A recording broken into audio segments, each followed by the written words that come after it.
What do you do when things in your life are not going the way that you want them to?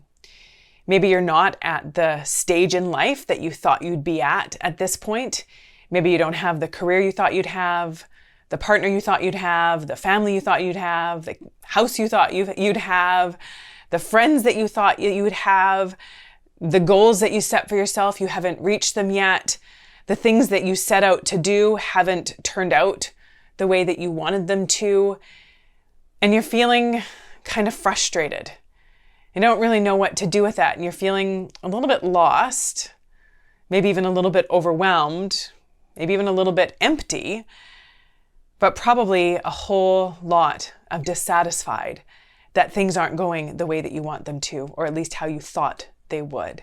So today I want to talk about what do we do when things aren't going the way that we want them to, while also accepting that we don't have full control over our lives and how things go and how things turn out, but we do have a lot more influence than we often realize. So I want to talk to you about that. I'm going to tell you a story about something really not going the way that I expected it to or thought it would, and then how I handled that. I hope you get a lot out of this, because this is definitely something that I've been having a lot of conversations with people about, something that people really struggle with life not kind of fulfilling expectations in small ways, like maybe your weekend plans falling through, or in bigger ways, like you don't have the career that you want, or you're not at the place in your career that you thought you'd be at this point.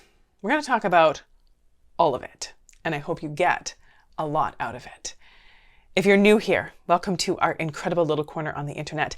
Take a second and introduce yourself in the comment section below. If you're back again, it is always good to have you. Special shout out to my shifters. Identify yourself in the comment section. Let me know that you're here, shifters. And if you haven't already, subscribe to the channel. The button's about right down there. Either way, my name is Kristina, and I am a registered clinical therapist, a researcher, a coach, and as I mentioned, the creator of my membership community, the Shift Society, where we are taking this work, the things that you're learning on this channel in these talks, to a deeper level, and you're being guided and supported and being held accountable the whole way through, and doing this work with others in community to keep you focused and clear and moving forward in big life shifting ways. You can get more information about the Shift Society in the description below. I help heart-centered humans break through the crap that is holding them back so that they can like themselves and their lives more every day. And things not going the way that you expected them to. A couple years ago, almost 2 years ago to the date, to the time that I'm recording this, I was approached by a publishing company about writing a book. They came to me, they said, "We love your work, we've watched your videos, we want you to put it into a book and make it more accessible to more people. And we want to get these tools and these teachings and these trainings and all of this out there into the hands of more people around the world, because we think what you're doing is important and more people need to learn about it." So I said, okay, let me think about this. This is a big undertaking. I don't know a lot about writing a book, but I know that it's not a simple thing. So I spent some time contemplating, decided that I would do it, decided it probably wouldn't be that hard. It would just kind of be, it's going to be hard, but it's not going to be as hard because I've got all the content. It's not like I have to start from scratch. I know what I'm talking about. I've been teaching this for years. So it's just a matter of kind of putting it together in a succinct kind of sequential way that makes sense, and covering topics that seem to resonate the most with people, the things that people are looking for the most. So I thought, yeah, I can do this. It's going to be okay. I can set aside some time. You know, they said, "We want you to have this done in sort of like 8 or 9 months." And I was like, no problem. I can do that. And a couple weeks later, a global pandemic hit, and my kids' schools closed down, and there's a big shifts with my work and with my husband's work, and there was all this upheaval as pretty much everyone in the world was experiencing. And all of a sudden, the idea of writing a book and having the time to set aside to invest in that with everything else that was going on felt completely overwhelming. But I had signed the contract and I agreed to do this. And it all of a sudden became a lot harder than I thought it would.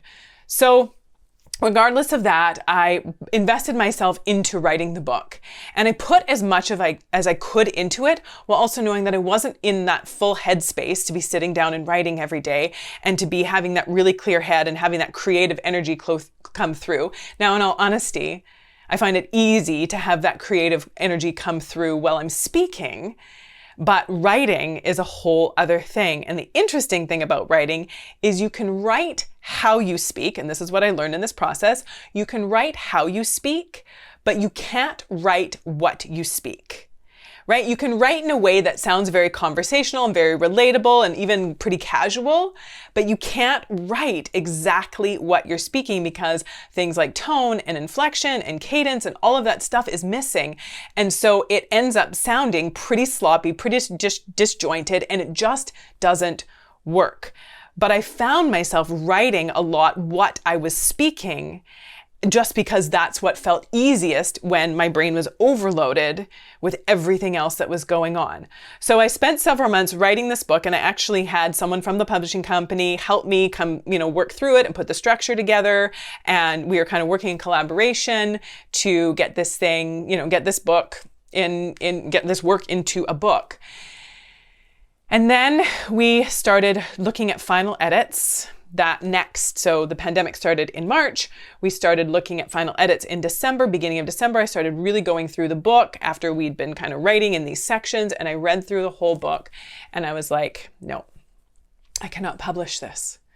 This is me just trying to get it done in the middle of a global pandemic. And it's not the quality that my audience deserves, that you deserve, that my community deserves. It's not what it could be. I want this book to be a life-shifting book. I want this to be a book that people want to read, that people get excited about reading, that changes people's lives in the course of reading, that book that people want to share with their friends, one that they want to tell people about and be like, you got to read this book. It's great, really helped me. It's approachable, it's easy to read, but it makes sense and it changes things in your brain, and it's an important book. And I want people to be talking about it like that. And this book is not that. So I told my publisher, I said, I need a few months to see what I can do with this. And I was exhausted by that point, and I didn't really know what to do. So I reached out to a contact of mine who is a ghostwriter. And he's a really great self-help ghostwriter, and we know each other a little bit. So I reached out to him and I said, Jeff, I need some help with this. Can you look this over? I'm not asking you to ghostwrite my book, but you've written so many self-help books. Can you look this book over and tell me where the gaps are and kind of tell me what needs to be tweaked? Because my brain is so fried.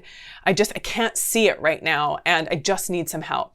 So I reached out to him. We went back and forth a little bit, and then all of a sudden he just kind of dropped off the face of the planet.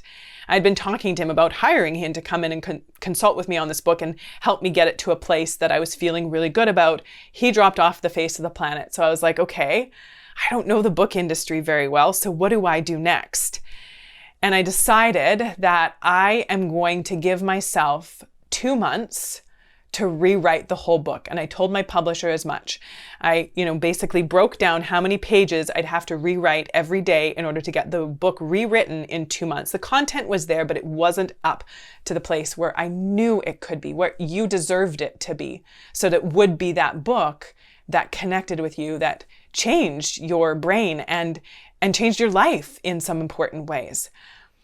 And so I sat down and I basically rewrote the book word for word, same kind of ideas, same kind of content, but totally rewriting it in a way that felt right. A way that was approachable and relatable, but a little more concise, a little sharper, a little bit, better structured so that it would connect with you better. And I spent the next 2 months doing that. I was proud of it. I was happy with that result. I was feeling really good about the book, but also knew that I'm not a professional writer. And so I wanted a little extra help just to bump it up to the next level. And so I hired a separate editor from the publishing company because I really wanted someone that was going to do more than just go through and edit for punctuation and things like that. I wanted someone that was really going to get in there and really just tell me, what where this book is at, what needs to change, or, how to kind of bring it to even the next level. And so I ended up finding someone. I did a bunch of research and, found someone that's kind of what they do. So it was handled in a very intensely edited way, and spent the next few months working with her then to bring it even to the next level, to make it a book that you all want, that you all resonate with. That's going to give you the shifts and the changes that you were looking for, why you'd pick up a personal growth book in the first place.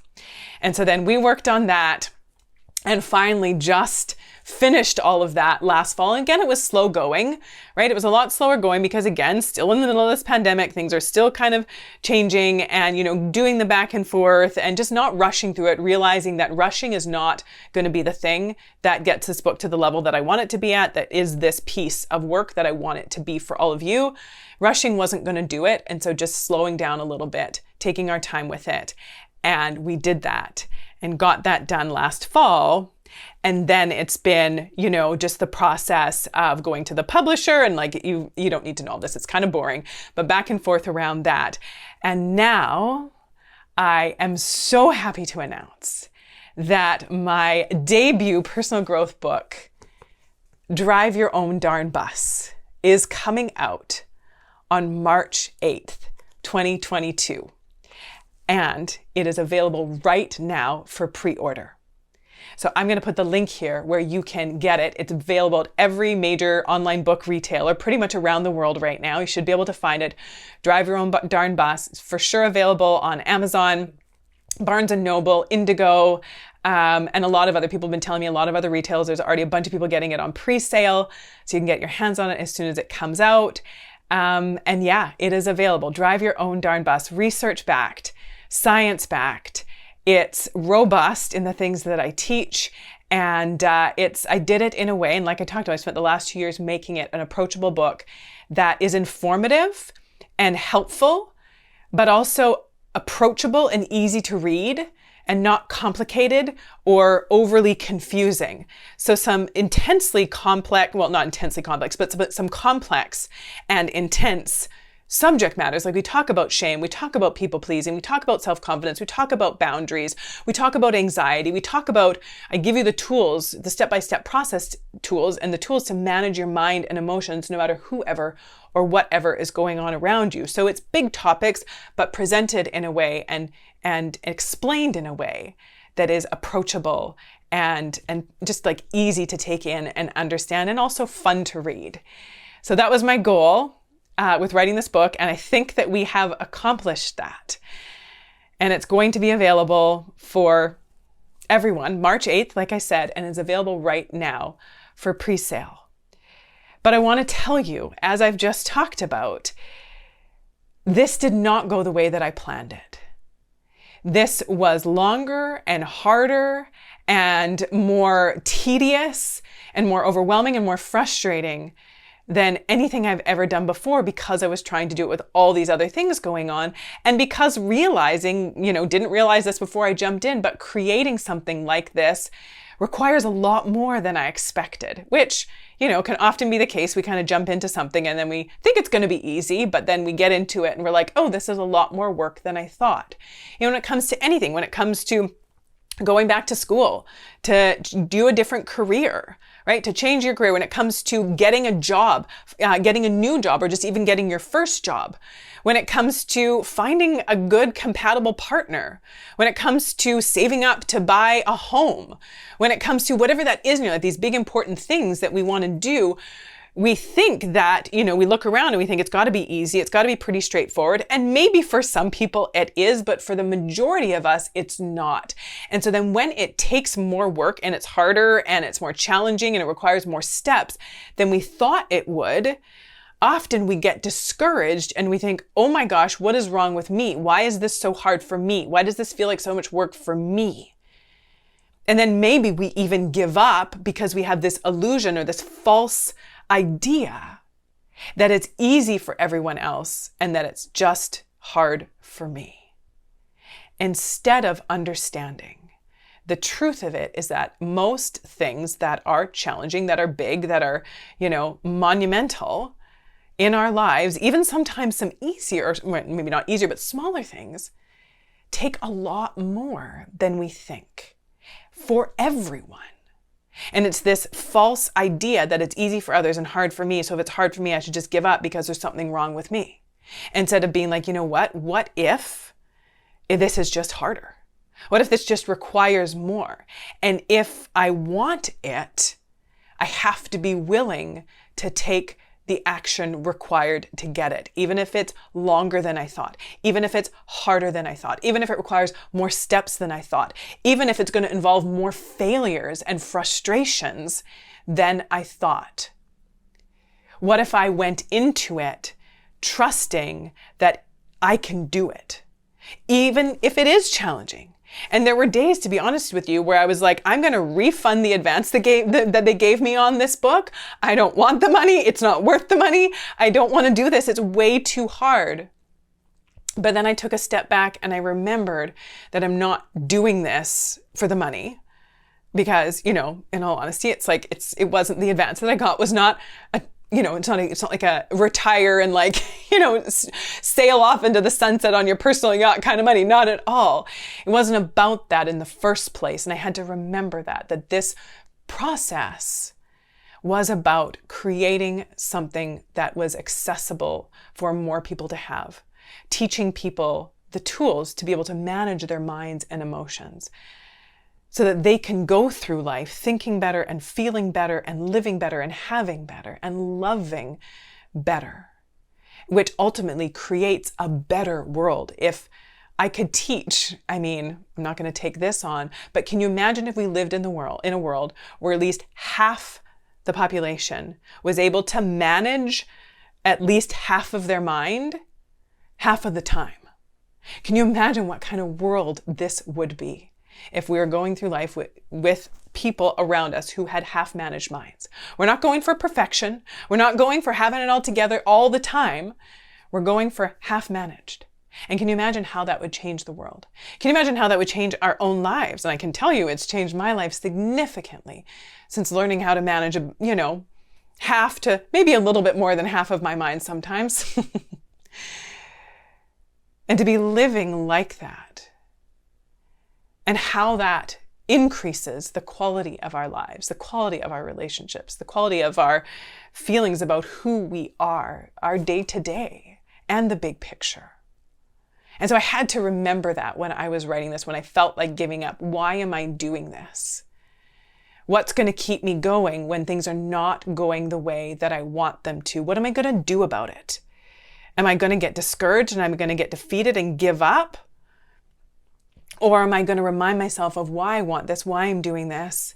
And am I going to keep going and taking big action, or at least consistent action, until I get to where I want? There's no kind of secret in life to making things go exactly how you want them to all the time. But there's a much better chance that they will turn out if you keep at it. If you keep getting back up, even when it's hard. I was talking to someone recently who's fresh out of university and she's been feeling really discouraged because she has been looking for a job that's not minimum wage, but looking for kind of a career focused job, or at least getting her foot in the door somewhere so she can move herself up. And she's applied to several places and hasn't heard back. And I said to her, come back and talk to me when you've applied to 50 places and followed up with your top 20 that you really want to work at. Followed up by phone calling, by dropping off your resume, by sending, cards to the manager or whatever, just sort of introducing yourself, by showing up at the actual offices and introducing yourself, by taking that big action. How badly do you want it, and what are you willing to do to get it? I'm not saying that it's not discouraging, it's not frustrating, you don't feel vulnerable, and that you start to think sometimes that it's never going to work out. I'm not saying that that's not going to happen, but what are you going to do despite those thoughts and feelings? Are you going to let that win, or are you going to keep at it even when it feels like too much? And if you decide that that goal or that thing is not actually what you really want, then by all means, you don't have to keep at something. If you're like, actually, this isn't the right fit for me, I don't actually want this job, I don't actually want the house in the suburbs, right? I don't actually want to reach that goal. It's not important to me anymore. Things have changed. Then by all means, feel free to say, you know what, I'm not going to keep working on that. But if you do want it and you're giving up out of fear or out of discouragement, to not let that win. To refocus on why you want it and to keep going until you get it, or at least get something like it that's close enough. Life never promised that things would go exactly the way that we want them to. And it definitely didn't promise that they would easily, that they would go the way that we wanted them to without having to do much of anything to get it. But it's deciding what you want, what you're willing to do, what kind of action you're willing to take, how many times you're willing to get back up, how intentional you want to be about making it happen. I also teach about this, about motivation and staying on task and how to kind of keep yourself going when you feel like giving up. I give you some tools and steps in Drive Your Own Darn Bus. Really is about becoming or getting into the driver's seat of your own life by learning how to manage your own mind and your own emotions so you can get to what you want, live how you want, feel how you want, love how you want, give how you want, create what you want in your life. Let me know. Where have you been feeling discouraged? Where do you need some support right now? What's been feeling hard? Or what do you tell yourself when you feel like giving up? Let's crowdsource in the comments. What do you tell yourself when you feel like giving up that helps you get up and keep going? Maybe share some of those words that you have for yourself to be able to help others. Maybe adopt some of the same ones to help them. We're in this together.